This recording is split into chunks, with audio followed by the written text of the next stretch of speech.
Vivimos tiempos aún muy marcados por esa reciente pandemia que, por desgracia, todavía no se ha marchado, no termina de marcharse.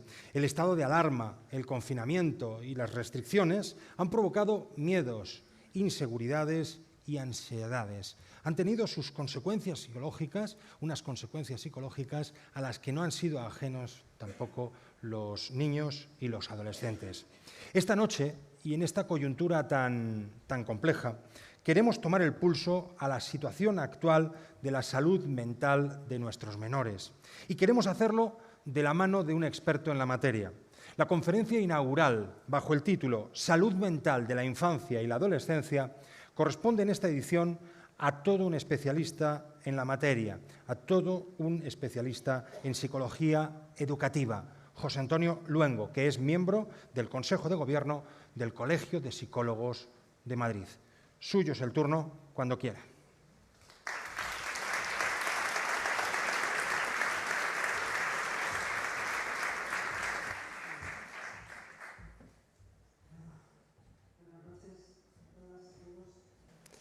¿Qué es lo que pasa? ¿Qué pasa en la mente humana para que sintamos en ocasiones el dolor, el sufrimiento, el drama de no querer seguir, de no poder seguir, de encontrar dificultades en cada segundo, en cada momento, en cada instante, en cada acción, en cada circunstancia que nos toca vivir?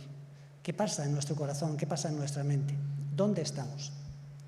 Hay un libro que es del año 2016, de un filósofo alemán de origen coreano, de nombre impronunciable, pero que yo me he aprendido, Byung-Chul Han, que se llama La sociedad del cansancio. Y en ese libro él empieza con el mito de Prometeo.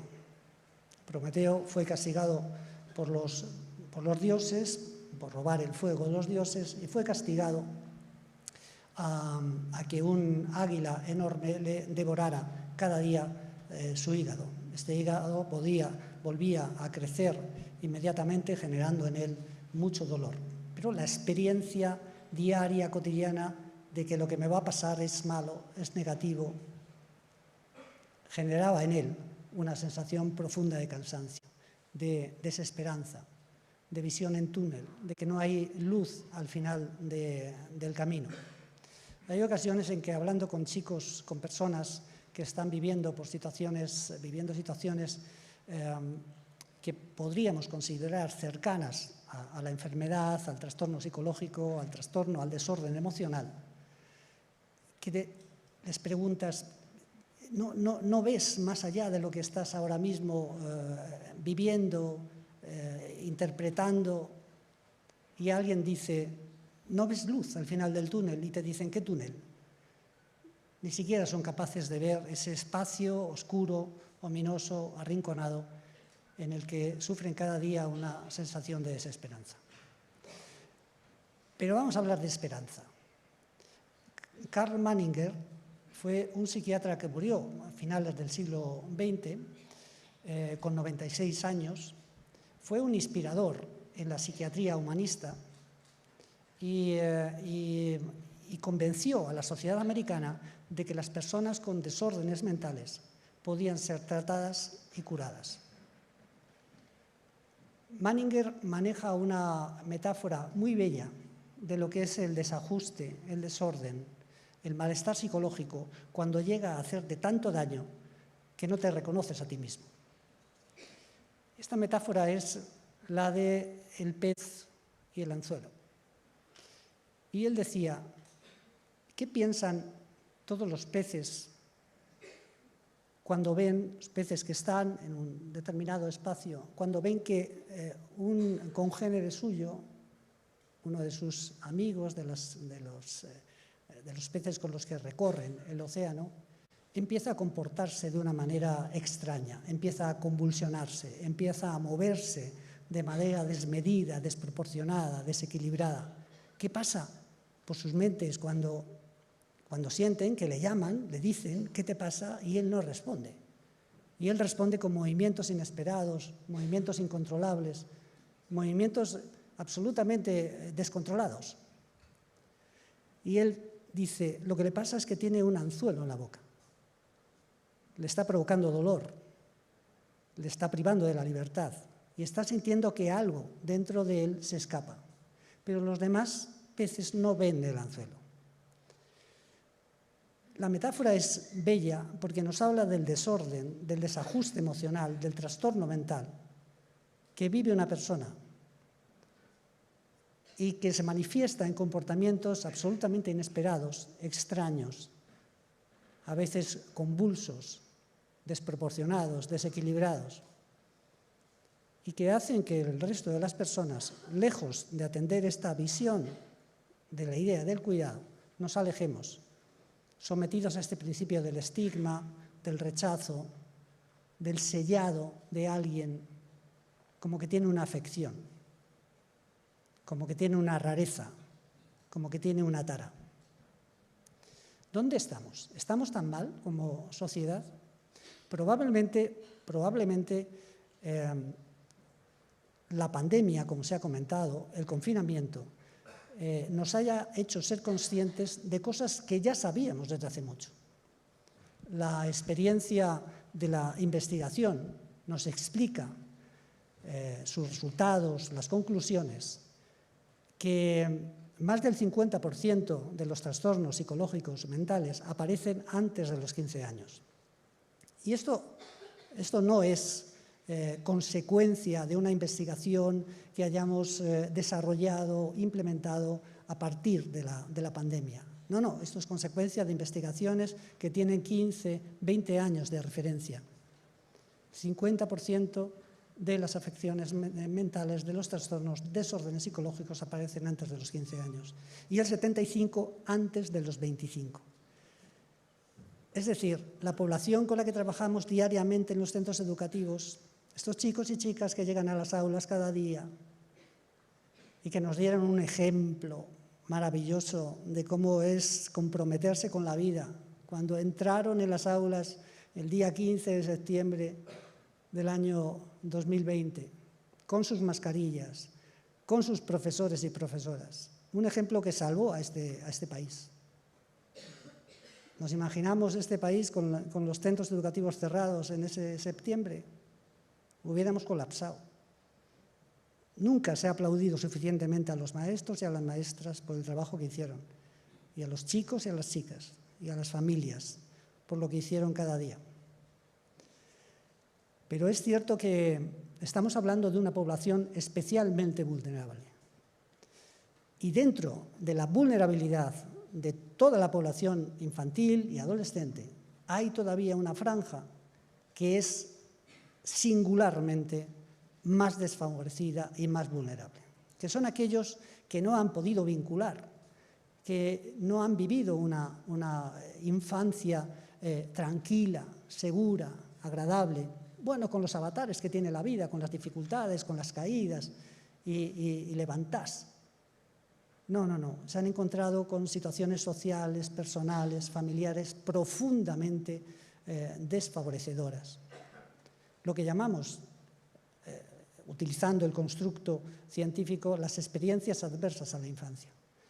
Lo que estamos viendo ahora es fruto, probablemente, no solo de lo que ha pasado durante la pandemia, sino que es fruto de cómo una sociedad camina vertiginosamente con un norte que no siempre tiene en consideración, que no siempre tiene en cuenta las necesidades de los más vulnerables.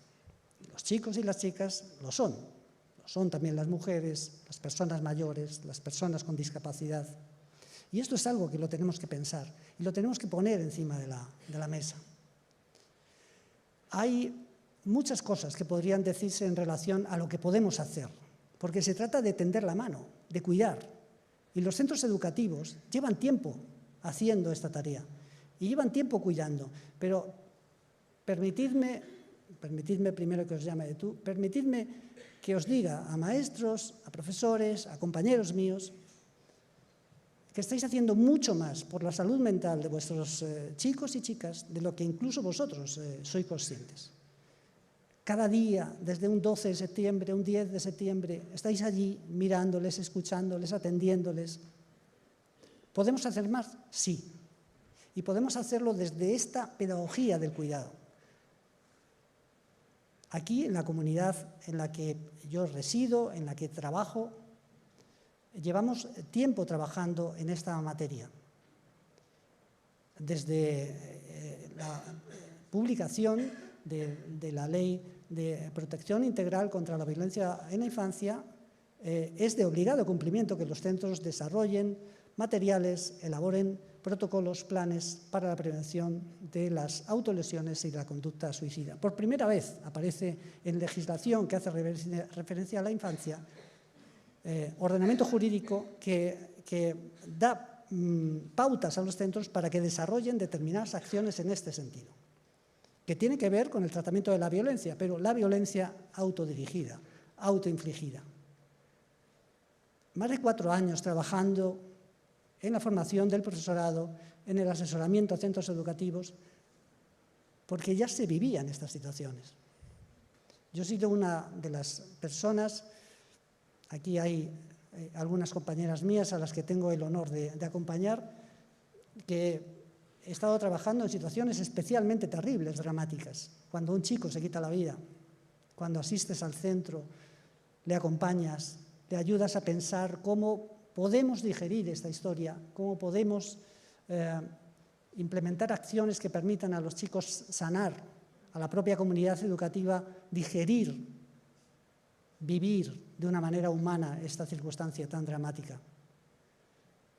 Y esto no siempre sale a la luz, no siempre es visibilizado. Hay una frase del psiquiatra que he citado, Manninger, con la que señala el comportamiento de profesores y profesoras, de maestros, de docentes. Y él dice, lo que un profesor es más importante que lo que ese profesor enseña. Me quedan 2 minutos.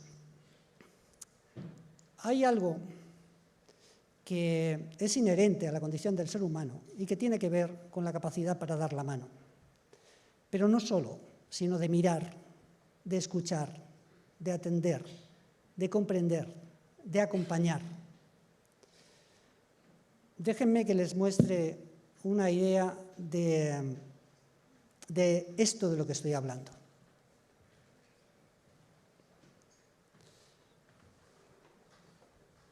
El niño protagonista de esta historia, con esto voy a terminar, Elena, no llevo mucho más tiempo.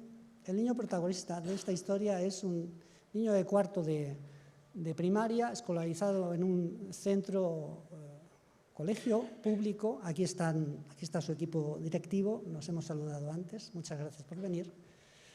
Y un chico que estaba dando, como decimos de manera habitual, coloquial, daba mucho la lata. Era un niño disruptivo, se enfadaba, no se llevaba bien con los compañeros, generaba problemas en la convivencia ordinariamente.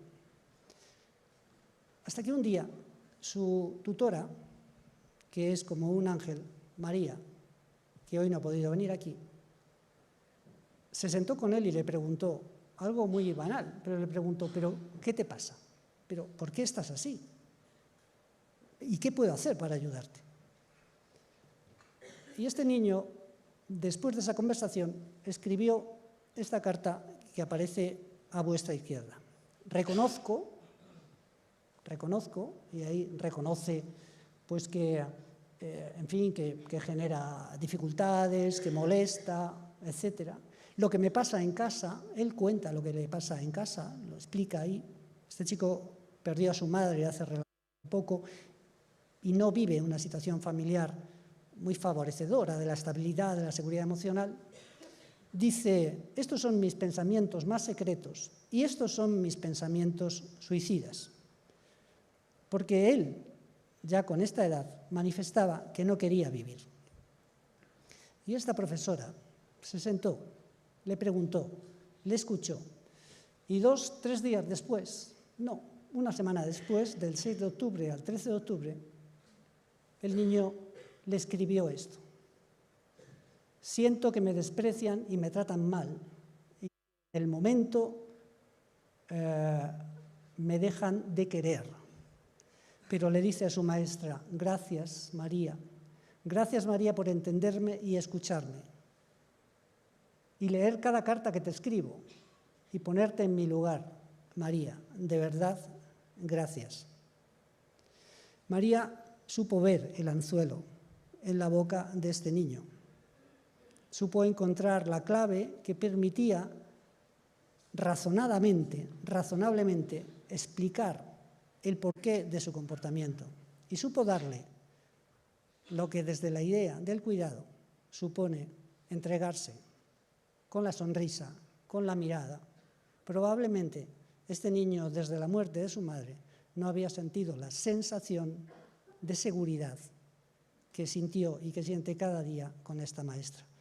Así que gracias a ella, gracias a todas las personas que hacéis esto cada día con vuestra mirada, con vuestra escucha, con el acompañamiento. Y este sí que es un reto de la escuela, este sí que es un reto del sistema educativo. Tenemos que ir en esta línea. Los aprendizajes son importantes, pero el aprendizaje de la vida, del cuidado, del trato, de la amabilidad con el que sufre, es probablemente el reto más sustantivo que tenemos que superar. Muchísimas gracias.